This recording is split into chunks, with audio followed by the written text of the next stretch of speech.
আসসালামু আলাইকুম ওয়া বারাকাতু। আমি সামির হক বলতেছিলাম। হ্যালো, আপনি কে বলছেন? দয়া করে পরিচয় দিন। হ্যালো। ওয়ালাইকুম আসসালাম রহমতুল্লাহি বারাকাতু। আমি সালমান শাহ বলতেছিলাম কবর থেকে। আমি তোমাকে স্বপ্নে ফোন করছি, এটাকে বাস্তবে মনে করিও না। আজকে যা বলবো তা স্বপ্নেই বলবো। তুমি তো চলে গেছো আর আমাকে রেখে গেছো কষ্টে।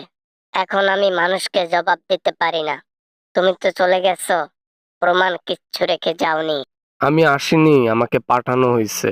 তোমরাই সবাই এক হয়ে আমাকে পাঠাইছো, যেখান থেকে কখনো ফিরবো না। আমি নিজ থেকে এলে প্রমাণ অবশ্যই রেখে আসতাম। আজকে আমাদের কি হবে? আমরা পালিয়ে পালিয়ে বেড়াচ্ছি। আমাদের উপর মামলা রয়েছে, তাও আবার উপরে পাঠার মামলা। আমরা কিভাবে নিস্তার পাবো? মিথ্যা দিয়ে আর কতদিন সত্যকে চাপাই রাখবেন?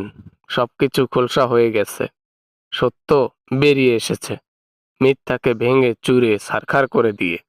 আমি এসবের মধ্যে কিছু বলতে চাই না। স্বপ্নে ফোন করছো তুমি। তুমি আমাকে যাই বলো না কেন, এটা তো আর অন্য কেউ জানতে পারবে না। যারা আমার ফ্যান রয়েছে, যারা আমার ভালোবাসার মানুষ রয়েছে, তাদেরকে বলতে হয় না। তাদের মন জানে যে আমাকে উপরে পাঠার জন্য কে দায়ী। তোমাকে সহ্য হইতো না, রিলেশন করে বিয়ে করছি। তুমি ফষ্টি নষ্টি করতা শাবনূরের সাথে, যেটা আমার একটুও ভাল লাগতো না, জেলাস জেলাস ফিল করতাম। আমি তো ইন্ডাস্ট্রিতে কাজ করছি, সিনেমাতে কাজ করছি। এটা জানা সত্ত্বেও তুমি আমার সাথে রিলেশন করছো। তখন তুমি জানতা না নায়িকাদের সাথে এভাবে মিশতে হয়? তখনও জানতাম যে নায়িকাদের সাথে মিশতে হয়, গাইতে হয়, অভিনয় করতে হয়। কিন্তু বাস্তবে আমাকে কিছু লোক এসে কান পড়া দিয়ে আমার মন মানসিকতা খারাপ করেছে। এখান থেকে অভিশাপ আছে। আমি তোমাকে অভিশাপ দিচ্ছি, তুমি ভালো থাকতে পারবা না। যেখানেই থাকো না কেন, শান্তিতে থাকতে পারবা না।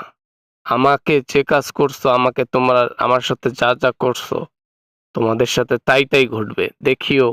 কথা সেটা না, কথা হচ্ছে সহ্য করতে পারতাম না শাবনূরের সাথে চলাফেরাটা। তাই আমি স্থান ঠান নিছি যে তোমাকে উপরে পাঠাই দেব। আমার কাজকে যদি তুমি নাই ভালোবাসো, আমাকে বলতে পারতা যে সালমান শাহ, আমি তোমাকে পছন্দ করি না, তোমার কাজকর্ম আমার ভাল লাগে না, তুমি আমাকে ডিভোর্স দাও। এটা কেন বলো নাই?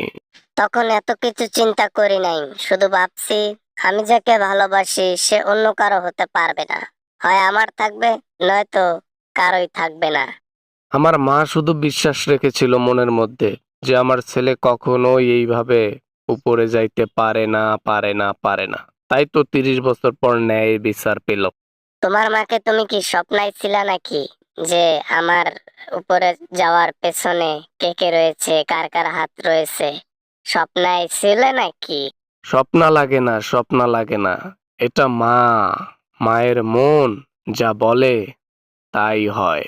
মায়ের উপরে কোনো কিছু নেই। এখনো আমি অবাক হয়ে যাচ্ছি, তোমার বাবা হাল ছেড়ে দিয়ে শেষে উনিও উপরে চলে গেলেন, অথচ তোমার মা মনের মধ্যে ঠাঁই নিয়ে বসেছিলেন।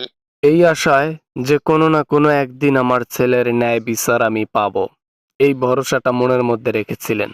শেষে তার ন্যায় বিচার পেল। আমি তো পলার মধ্যে আছি। যাই হোক, এখন আমি উঠবো। স্বপ্ন ভেঙে যা, স্বপ্ন ভেঙে যা। এই দুঃস্বপ্ন আমি আর দেখতে চাই না, আমি আর দেখতে চাই না। এটা শুধু স্বপ্ন নয়, এটা একটা সত্যতা। এ স্বপ্ন কখনো ভাঙবে না। যতদিন বেঁচে আছো, স্বপ্ন থেকেই যাবে। আসবো আবারও।